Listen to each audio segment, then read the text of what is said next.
On episode 553 of the 40 Plus Fitness Podcast, we meet Art Trapotsis and discuss his book, The Everyday Athlete: How to Balance Work, Family, and Fitness for Life.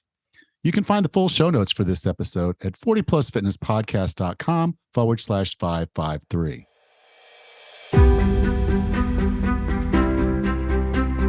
If you decided you're ready to make a change, to reclaim your health and fitness, the 40 Plus Fitness Podcast is here for you. Each week, we dive deep into health and fitness topics that affect those of us over 40. I'm Alan Meisner. I'm an NSAM certified personal trainer with specializations in corrective exercise, behavior change, and fitness nutrition, a FAI certified functional aging specialist, and an OTA Level 2 online trainer. I'm joined each week by our co-host, Rachel Everett. She is an NASM certified personal trainer and a RRCA Level 1 run coach. Let us be your coaches as you find your way on your health and fitness journey, all right? Let's go.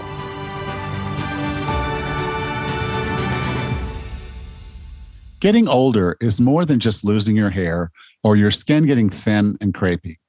We get weaker, we gain weight. Our energy goes, and with it, we feel ourselves go. It's the aging curve.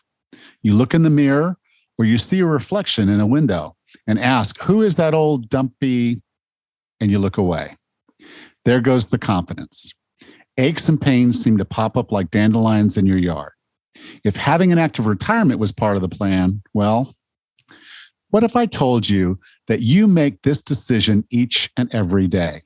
You decide whether you're going down a steeper aging curve or you're slowing it. I think you know that.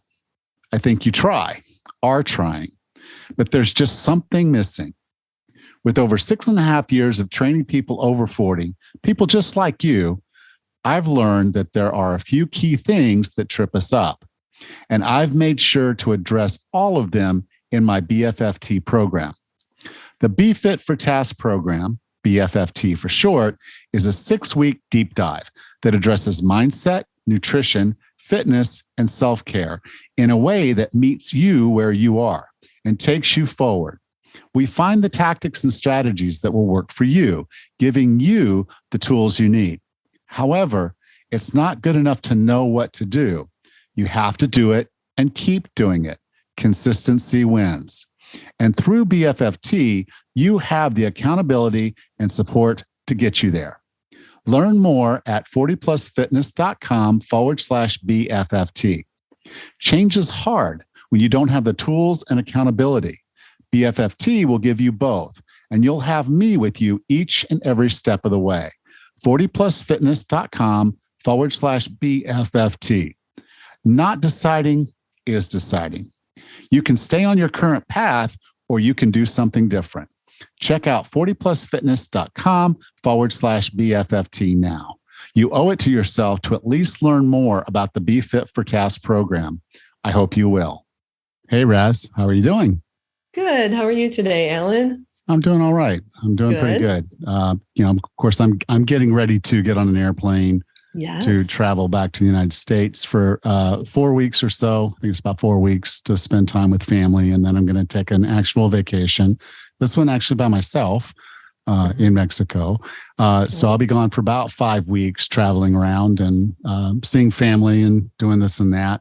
My goodness. But, I did drop the Tough Mudder. It wasn't in the cards for me this time. And I've accepted that, but that just means I get to spend more time with my mother. So, sure. Win-win. Good. Yeah. Great trade-off. Perfect. How about you? Good. Same thing. I'm actually getting ready to get on a hydroplane myself. That's how we're going to get to Isle Royale in about a week or so. And we'll have 8 days on the island. So I will be unplugged for about 8 weeks. I'm looking forward to that. Yeah, that's going to be exciting. And you just mentioned before we got on the call, the weather's changing a bit. And so plans are changing, and it's a kind of an evolving thing as you get going. And imagine even being on the ground, you kind of have to have that concept of we need to be able to pivot when it's time to pivot and roll when it's time to roll. You have to be flexible. Some of the days that we're going to be out there might have longer hikes than others. We have a limited food supply. We're packing in what food we have, packing out all the trash. So yeah, you got to be flexible and be ready for weather changes, landscape changes, animal changes. So we don't know Well, what's going to just remember, happen. you only have to be able to outrun Mike. You don't have to be able to Right. outrun the bear. So true. So true. Although Yeah, he probably still runs a little bit faster than you. he is. He is very speedy. Yeah. But So he's got hopefully more I'll meat make on his bones. Go get it. it. Right. Right. All Yeah. right. We're just looking forward to it. Well, are you ready to have a conversation with Art? Sure. Our guest today is the founder and president of Keep It Tight Athletics, a Boston based cycling club.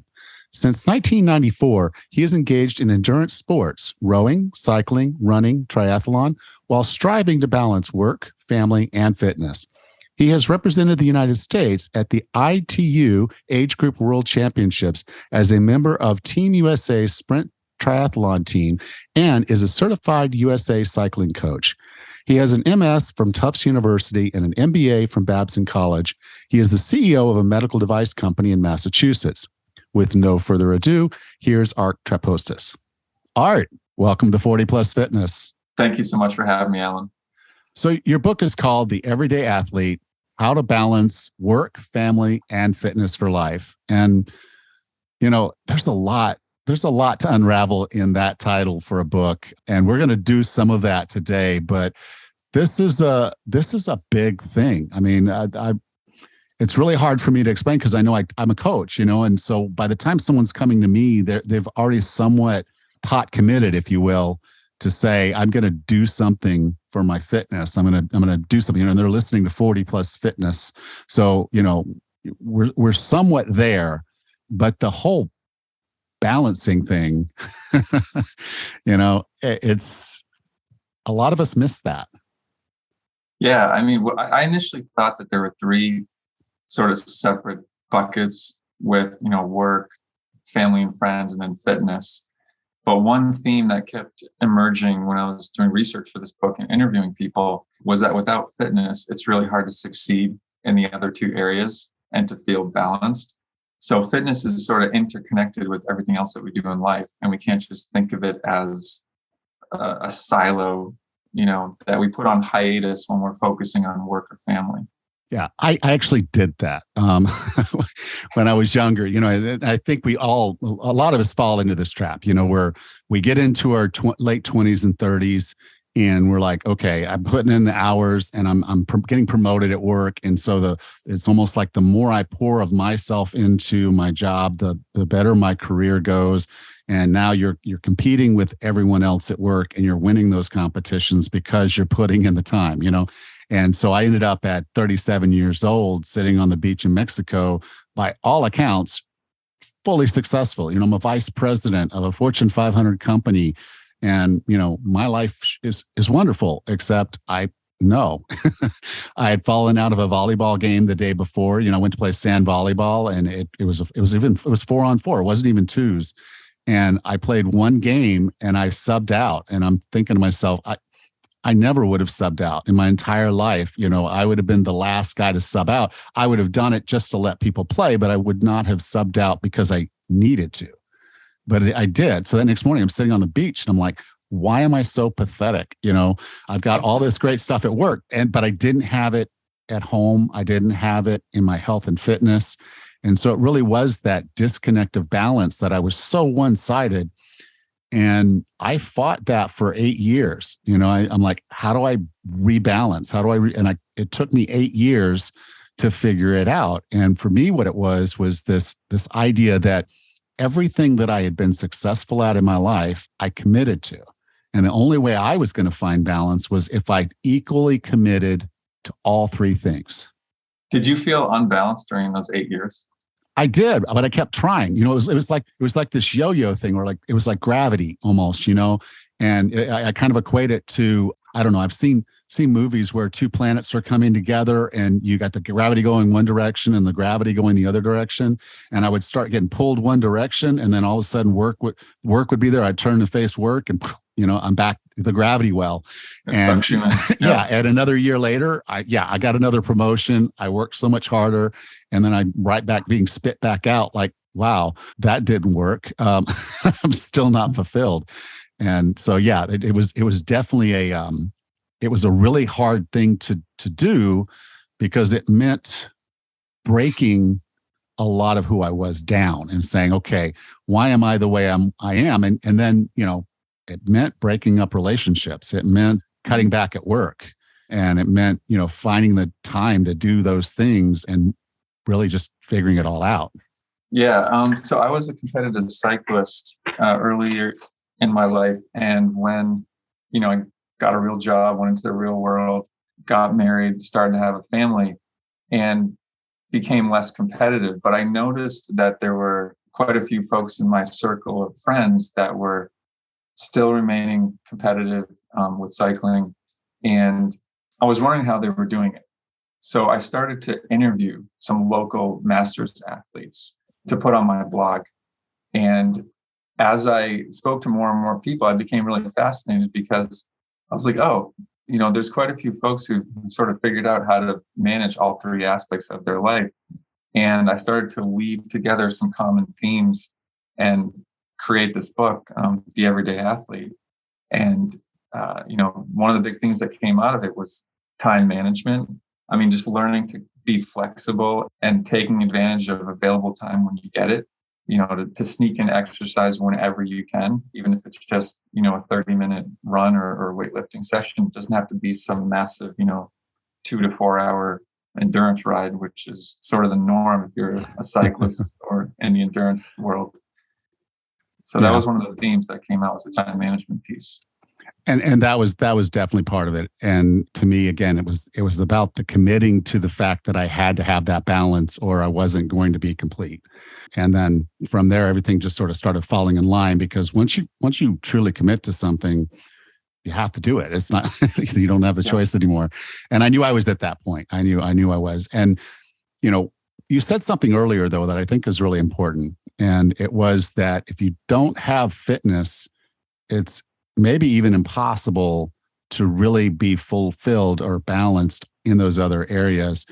And for me, the biggest part of that is what exercise does for us, and not just physically for our bodies. Because I think people know, okay, well, if I exercise and burn more calories, that makes weight loss or weight control a lot easier. But really, the special sauce with exercise is what exercise does for the brain. Could you talk a little bit about why that's so important? Because again, if it's gonna make everything else better, I'd like to know why. Well, there's a lot of data to support that, the fact that fitness in your life creates a ripple effect. So you go out for a 30-minute walk at lunch during your workday, you come back and you feel a bit more productive. And there are chemicals associated in your brain that sort of stimulate more engagement at work with whatever it is you're doing.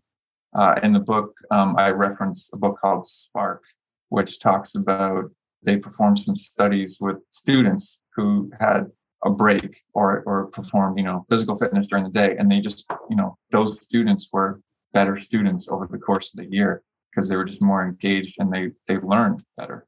So I sort of extrapolated on that and took that into the workplace. Yeah, you actually have programs at your workplace that people can, exercise and take time off, and you're really flexible with all that, because as an employer, actually it pays you for them to be that way.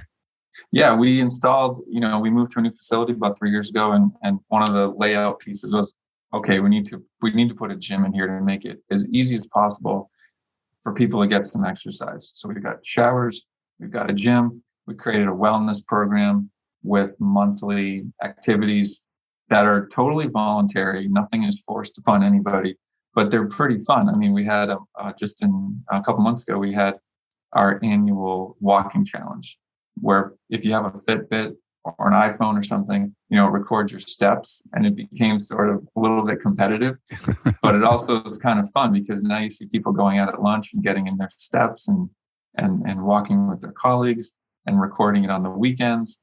And all those folks just seem a bit more engaged when they get back to the office. Yeah, sometimes a little bit of competition can really spark some interest and get people doing a little bit more. That's awesome. Exactly.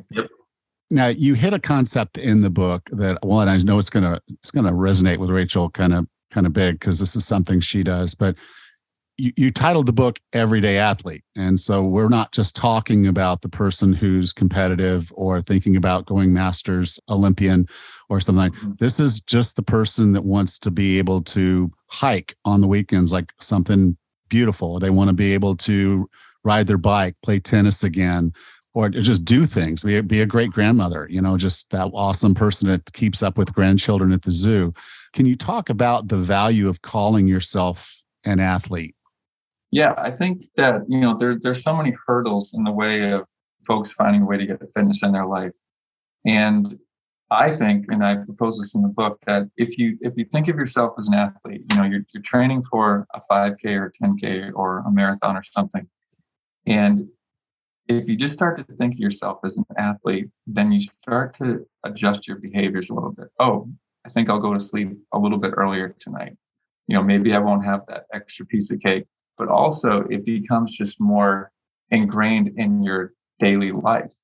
You think about your whole day with your meetings and your eating schedule and your sleep schedule, and like, oh, there's also a component there that involves me getting some exercise. And I need to do that because I'm an athlete. And I think getting over that hump of thinking yourself an athlete can really just make fitness more ingrained in how you are as a person. Yeah, I kind of the way I really ramped myself up was that my daughter was a CrossFit coach, level 1 CrossFit coach. And so I was looking back at her, she's 20 years old, and I'm thinking that was me at 20 years old. I was an athlete. And then I'm thinking to myself, well, why wouldn't I be thinking of myself as an athlete today? Why would I be a spectator in my daughter's life going forward? And I wasn't comfortable to retire the cleats, if you will, and say I'm done. I wanted more. So I said, okay, I'm going to train to do a Tough Mudder, and I'm going to do it with my daughter. And by committing to doing it with my daughter, it went well beyond that I didn't want to just do it. I wanted to not hold her back. I wanted her to be able to run her race, and I want to be able to keep up with her. And I wanted us to finish that thing together. And I didn't want to be wrecked doing it. Yeah. So it was okay, well, I have something now that I'm training for. And when we started the training, it's like, well, okay, I do have to feed the machine. My body's a tool to do what I want to do. And if I do the right maintenance with it and I do the right training, it will respond and it will reward me with a beautiful experience with my daughter. And it did, is that whole concept of I went back to being an athlete. And there's times I'll tell you, I still struggle with that because, I can't do it all the time. I can't be that athlete all the time. And so even LeBron James, he has an off season. And so in the book, you talked a little bit about off seasons. We're not going to play basketball every day all year. We're going to have off seasons. Can you talk about why having off seasons is important? Yeah, I mean, there's a concept called periodization where over the course of a year, you slowly build up and develop what we call sort of base fitness. And as you approach your event, if you have an event in your calendar, you might convert some of that base fitness into more intense workouts. So you're kind of building the pyramid. And the top of the pyramid is your event day. And when you reach the top, there's always a necessity to take a break. And if you have, let's say, 2 events during the course of the year, you want to filter in some rest time. It could be, a week or 2 weeks. But eventually, as you get around to, let's say, the winter season, if you're a cyclist, you might want to consider taking off a full month and just sort of, not stopping exercise, but, scaling back the volume and the intensity. And then that also resets your brain. Okay, I don't have to be on every single day of the week or every week to get workouts in. I can back off a little bit and it recharges you for the next season. So you don't have to go hard all year long. Yeah. That's the point. And I think that's really important. Is there's a balance to that. Like I said, that's what this book is really about. And so if it's like, okay, well, Christmas time and Thanksgiving time is when I'm going to be spending time with family, and I don't want to be spending, even though I could, I don't want to spend 4 hours every day training and not be able to drive over to the house until 2:00 because that's when my training run's going to be done. Everybody's going to be there at noon, and here I come traipsing up at 2:00. I'm like, that's not really cool. So taking that off season and saying it's okay to relax, it's okay to enjoy these other things, and then that recovery, that refresh, and it's across not just your body, but your brain and everything, you can go into your next season, your on season, and start really pushing for higher and higher goals.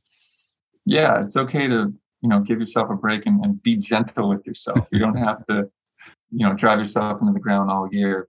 So you mentioned the holiday season. And for me, like that's a time where, I sort of push aside some of those longer, training sessions and focus more on the family piece and spending time with family during that holiday period. Yeah. And family is of the three, to me, that's the hard one. Now for, I don't know why work for some reason or another was, like I said, that little black hole that just sucked me away from everything else in life. But once I got back to the family part, and I see it a lot with my clients, particularly those that are the caretakers, and particularly when we're in this sandwich kind of generation of where sometimes we're still taking care of our children while we're taking care of our parents, and that pull on us to be there for our family all the time just seems to be something that can kind of really derail the fitness and even sometimes our careers. How do we get around the family? Not like break up with the family, but how do we make that work when the family has such a huge draw on us?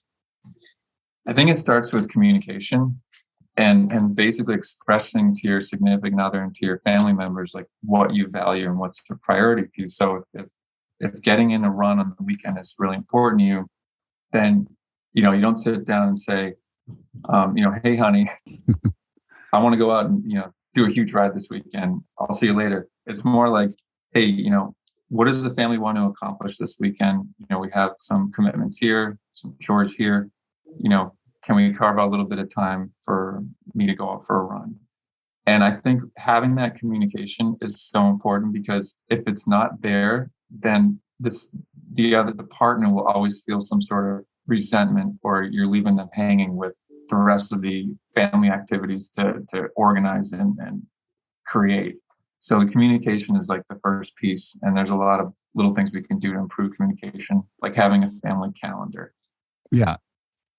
And sort of sitting down and saying what I just said, where you look at the weekend, okay, what do each of you want to accomplish? And what do you want to do for fun? And do you want to have the family dinner? So that is a really important piece in our household.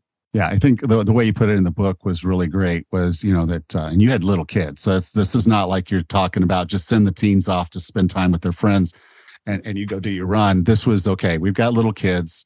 One of them's got to go to this practice. One of them's got this game, and so it's like, okay, based on the times available, I'm going to have to get up, and from 6 to 9, I'm going to go do my ride or my run, and get that done. So then I'm done, and then I can take this one to the game, and then you can, while we're at the game, you can take and do your run, and then we meet back, and now we're together as a family having our dinner, and we made everything happen that needed to happen, and we had the balance between us and the conversations between us and the trust that she's gonna follow through.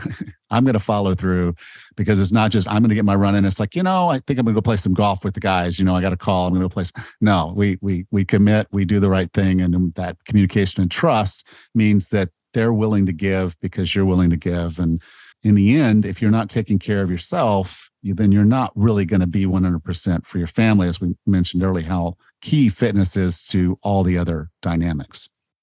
Yeah, and sometimes it isn't even about the other person, let's say also going out for a run or getting in some fitness. It could be them wanting to disconnect by doing some gardening or meeting up with some friends for coffee. It's whatever it is that your significant other thinks of as like disconnecting and re-energizing them.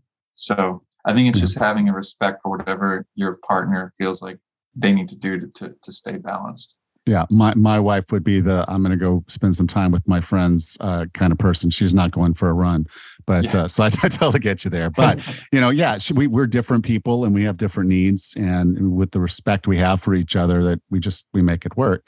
But I don't have the little kids. It's just the two of us, and our only little kid is Lula's, our bed and breakfast. Well, and just checking in that your partner has some time carved out for themselves. like, oh, do you need some time to Yeah. disconnect and do what you would like to do? So Yeah. All that right. goes a Now, long way. it does. It does. Understanding that. And as I said before, I didn't have that balance and I didn't have that skill, because I think the communication between a significant other is a huge skill that a lot of us go into marriage without really ever having. We go into relationships without really having or practicing. And once you kind of practice that skill, it's very powerful. Developing the emotional IQ. That's it. Yeah, that's the word right there.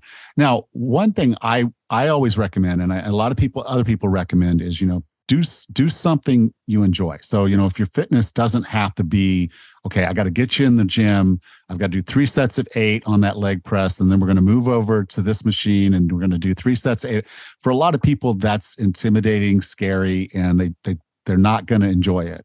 And if they're not going to enjoy it unless I'm there asking them to do the next set, they're not going to do it. So a lot of people they'll encourage, just do something you enjoy. So it's like, take a group class, take a Zumba, go out and join a running club or a walking club or a biking club.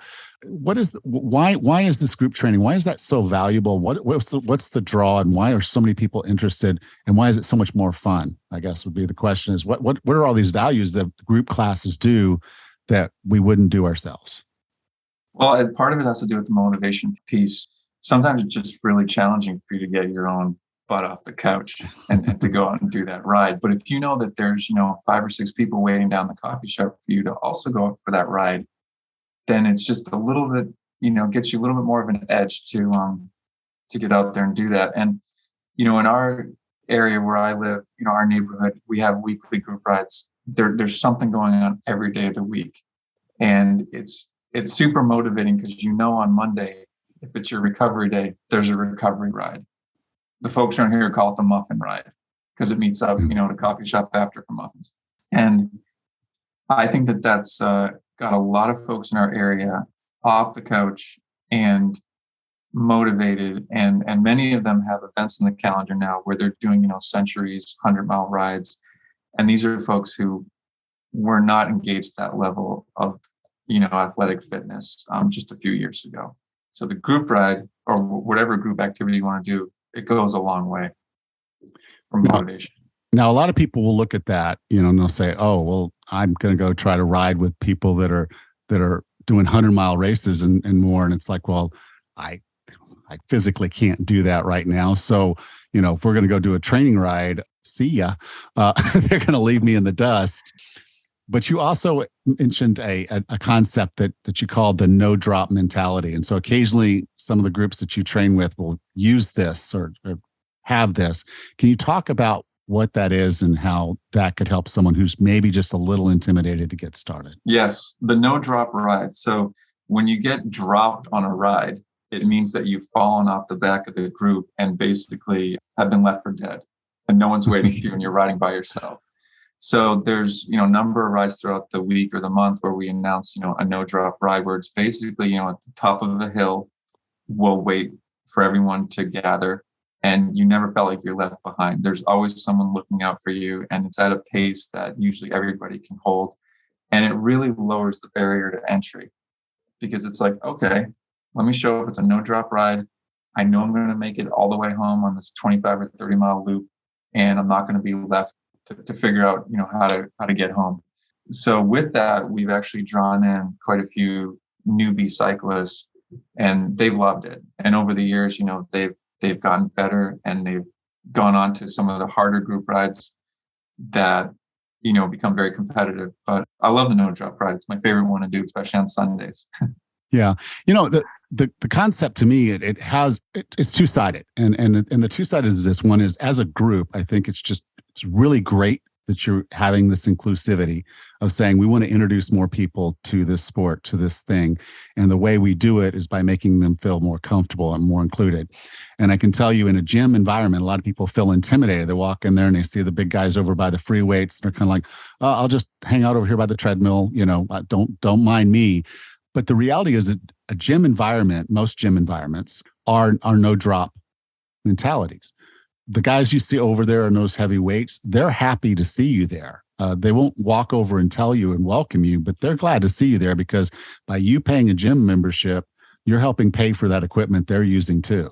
And so most gyms are going to have a no drop mentality. They're not going to let you fail just and laugh at you. They're not going to do that. They want you to be successful. They want you to be long-term gym members just like them. And eventually you might be over in those free weights areas and they'll be glad to help you in any way they can. But then there's the other side of this equation, and that's the mindset that you bring to the game. I know if I got into a ride, I'm not keeping up with you. There's no way. But okay. But I don't mean that as a slight. What I mean is I can't lose my battle, my sport, by competing with you. I'm competing with myself at this point in my life. And so my comparison is to Alan yesterday. I want to be as good or better than the Alan I was yesterday. And it's not just in sports. It's, just not in fitness. It's family, it's work, it's everything else. And what am I doing today to be better tomorrow? And so I think as you look at a no drop mentality, not only is it important, that if a group has it and it makes you feel comfortable, it's kind of building into yourself that I don't actually care if I get dropped. I'm not comparing myself to the best riders in this group. And if I do get left behind, then I'll figure it out. But I'm going to come back, and I'm going to get better. And so at some point I might be that good, but I'm not going to compare myself to them. I'm going to compare myself to who I was yesterday. There's so many folks that I've ridden with and went running with, and I was involved with triathlon over the years that started off very intimidated, didn't want to put the spandex on, the Lycra, and it just it's so it just shows how great you look when exactly. Maybe you don't feel like you do. Yeah. No, but I think it takes someone to say, here, let's go for a short ride on the bike path. Let's just get you comfortable, on the bike or the run or even a swim. And then, hey, let's show up on the 20-mile no drop ride this weekend and we'll go together. And over time, and I've been doing this now for over 25 years, many of these folks are much stronger than I am now. And they just developed, it's like, their inner competitive cyclists came out and now they're phenomenal athletes. So it's been a pretty fun process to see that. Well, and as we said earlier, I think everybody has an athlete in them. I mean, our human body Absolutely. was built to be athletic, to hunt, to fish, to forage, to move, to play. We were built for this. And so it's there. It's just a function of bringing it out. And it starts with the mindset. It starts with the doing.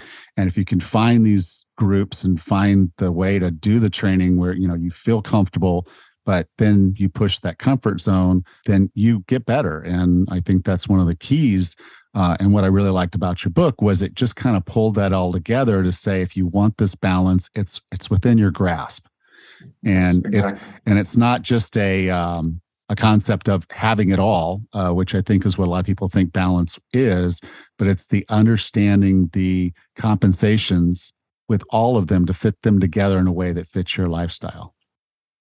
Yeah. And also that it's a journey. You're not going to have balance every single day of the week. It's something that we're always moving towards. And even the folks that you think have life completely dialed in, they don't. They're always trying to figure it out. But they're Instagram famous, so Exactly. So, we're all in the same boat.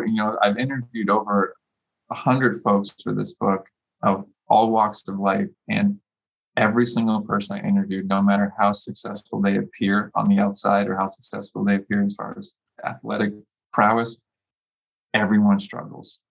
Everyone. So, I think if we can keep the fitness piece in our life as we grow our families and build our careers, it'll make us at least feel like we have life in check.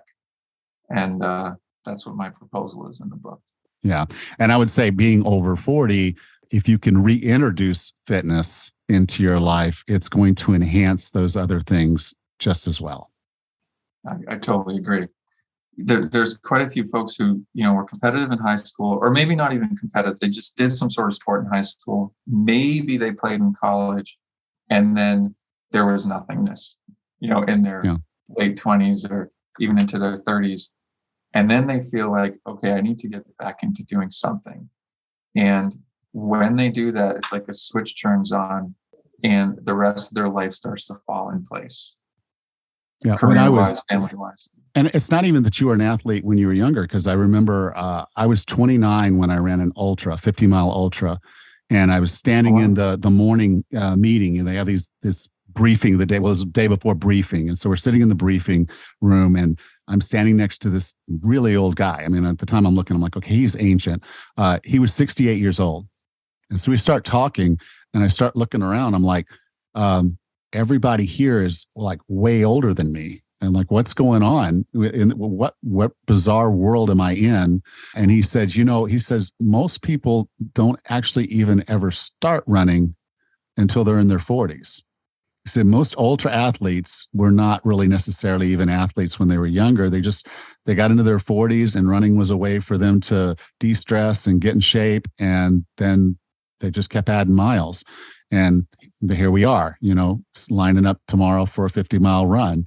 And I just thought that was so compelling. And then you see the results of the run. It was a 12-hour cutoff. There were 28 of us that started the run. I think 18 of us finished. And the guy who came in first was 29. And I was 29. I came in next to last. And then when I finished, they're on the radio, and there's one guy left, and like, is he going to make cutoff? They're like, it's going to be close. And then they said his name, and I'm like, that's that 68-year-old guy I was standing next to at a briefing yesterday. So I'm standing at the finish line watching this guy finish this race. And so this is a guy who didn't start running until he was in his 40s.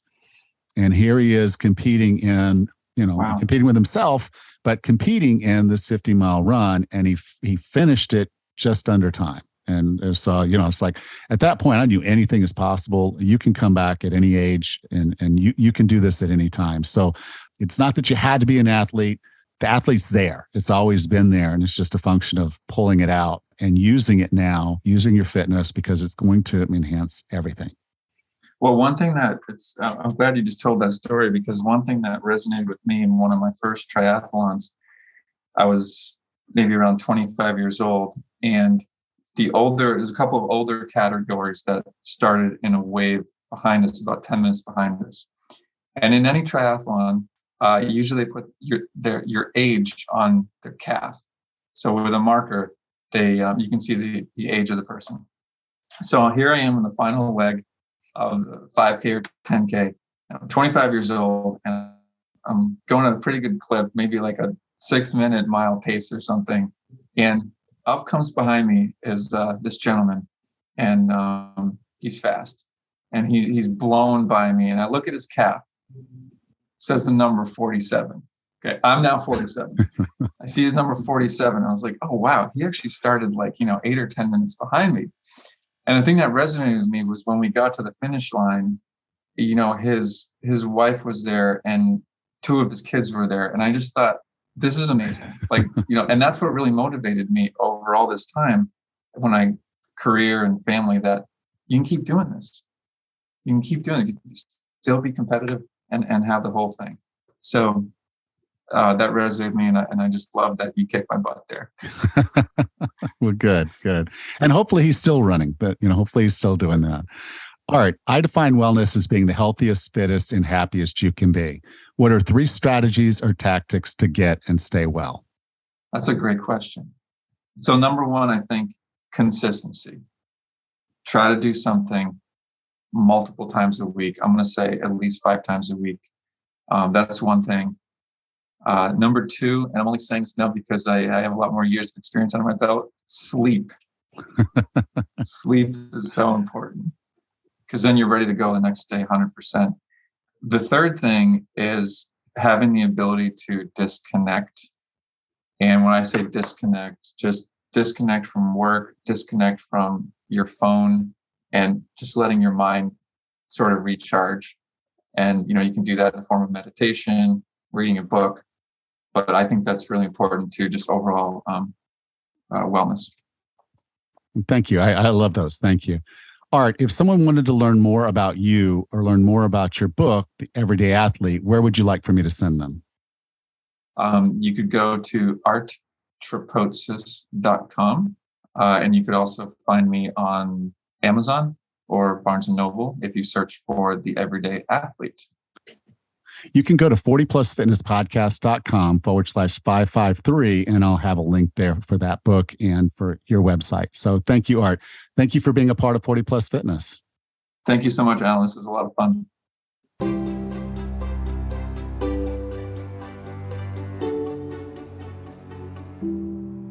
Welcome back, Roz. Hey, Alan. Art, I think, might be my new best friend. There's so many great things in your interview. But the first thing I wanted to mention was a quote. And I don't know if I got it exactly right in my notes, but I believe the quote was, "Without fitness, it's hard to succeed in the other areas of life." And I just wanted to take a minute to recognize how important it is to be healthy and to be fit in your day-to-day life. It's so important. Yeah, I miss this myself. I got well into my career and I was in a sedentary job, so I had all the fitness I needed to be an accountant. But I didn't have the fitness to be the other things that I wanted to be in my life. And so as my health was declining, I recognized that my performance was going to decline. Doing the longer days and sitting at the desk all those days and all that, I was not at peak. I mean, I was doing enough, and it was enough to be where I was. But I think about what all the other things I could have accomplished in my life if I had the energy and the stamina and the capacity to do those other things. And I didn't. But I didn't even recognize it. And it's kind of one of those things of, you're sitting in this water and you don't really recognize the temperature of the water. I'm not going to say what that comes from because people get mad every time I say it. No, I don't do that. But, Yes. The whole point being is we lose sight of our own surroundings because we're so in it. And so if you find yourself not thinking outside of your environment, you might think what you're going through is normal. This is just what we all normally hurt. We all normally can't do things. We all normally break. And that's not true. Right. There's a big variation of the aging curve. And we get to make some decisions, and we get to make those decisions each day. But yeah, we won't perform as well if we don't take the time to train and get our body as strong as we can get it. Well, that's a really good point right there, Alan, is that when we're young, we have youth on our side. And it seems like and being that I'm 51, I can look back and say that the younger people, including my younger self, we had energy to spare. We had some level of fitness to spare. And then as we age, that level of energy is not the same. I would always say if I could bottle the energy my kids had, I would make millions. But the fact is that as we age, things happen. And you guys discussed too, the balance, having balance between work and family life and fitness. If you think of those three things, those three major concepts, family, work, and your health and fitness, it is hard to be an expert at everything all at the same time. But there comes a day where you really do have to focus on that health and fitness level, because if you're not healthy, it makes everything so much harder. Work becomes harder. Running around with your kids or grandkids is immensely harder. And then you're missing out on some really wonderful activities. Yeah, it's really important. But the other thing, the reason why I really do love art, and you mentioned it as you were talking, is that yes, I do love calling my clients athletes. I love to think of myself as an athlete, even though I am not Olympic level. I'm not contention for anything super like an elite or professional athlete. But when you do think of yourself as an athlete, your perspective on everything changes. When I go out for a run in the morning, if I don't get enough sleep, I don't have quite as much fun on my run, or I can't go quite as far as I want. And if I'm training for a race, sleep becomes even more important. And the same thing is with my food. If I eat poorly over the weekend, I can't have my long run. It's just, I don't do it quite as well and it's not as enjoyable. So once you start thinking of yourself as an athlete, things do change.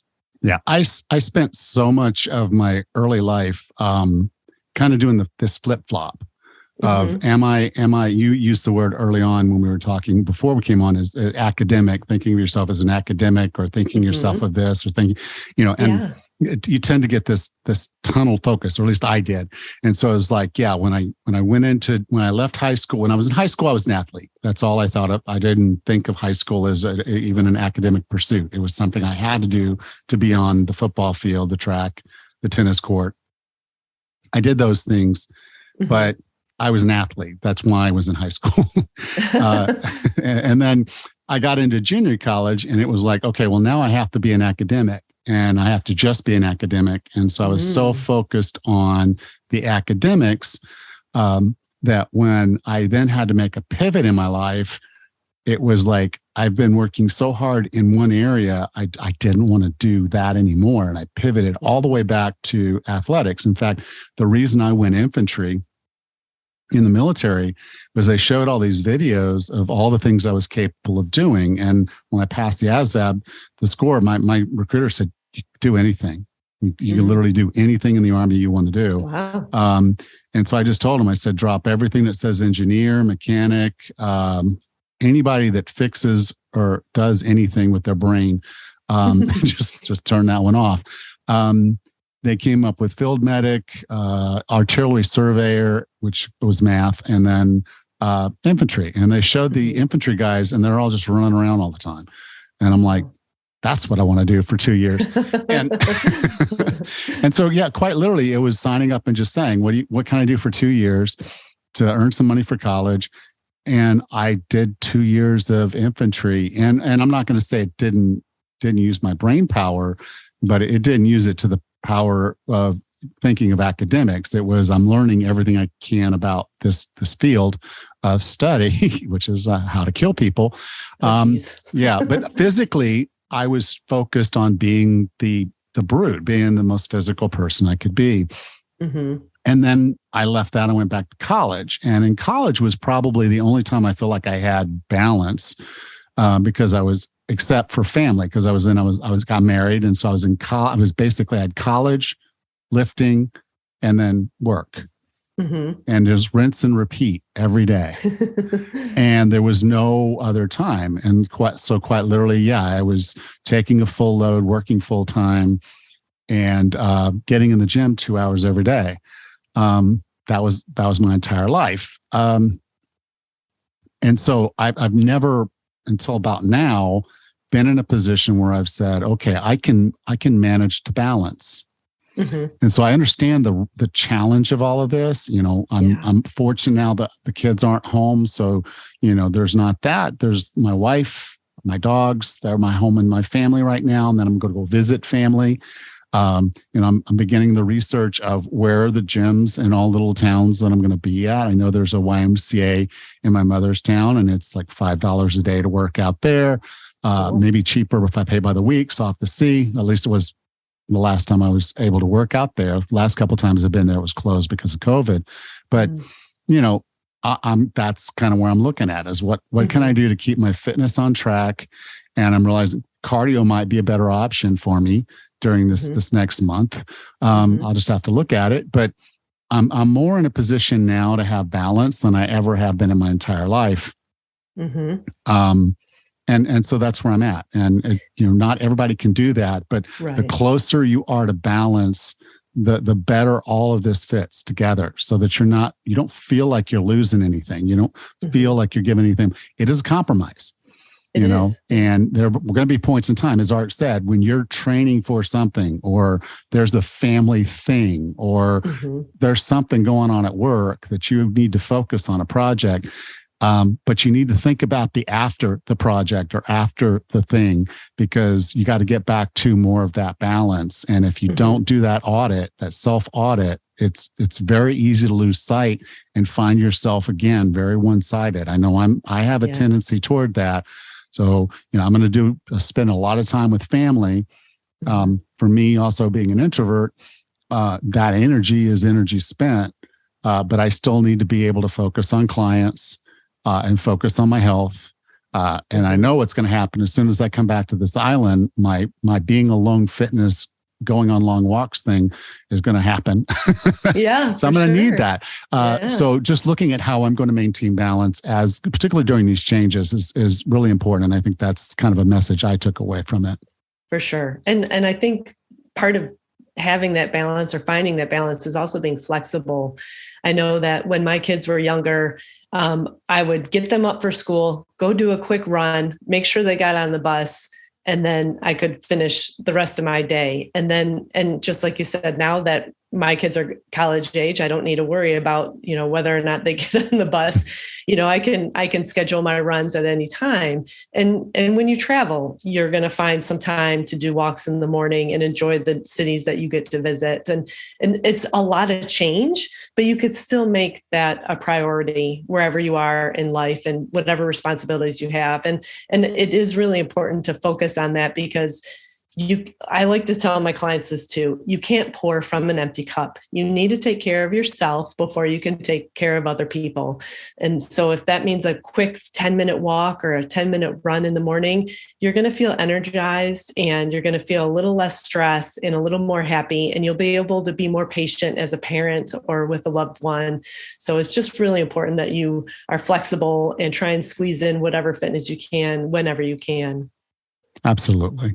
Great. All right. Well, since Rachel and I will both be traveling this next week, and she won't be able to carry the recording gear in her equipment because she just doesn't want to carry that much weight. And she wouldn't be able to connect to Zoom. No. There's probably that as well. But we're not going to be recording hello sections for the next 2 episodes. We're actually going to record our after show sections right now.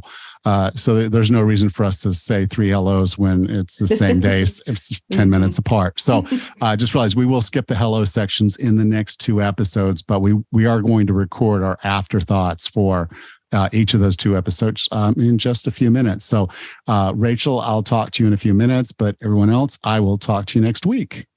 Take care. You too. Bye. Next time on the 40 Plus Fitness Podcast, we meet DJ Vanis and discuss his book, The Warrior Within. Own your power to serve, fight, protect, and heal. Until then, have a happy and healthy week.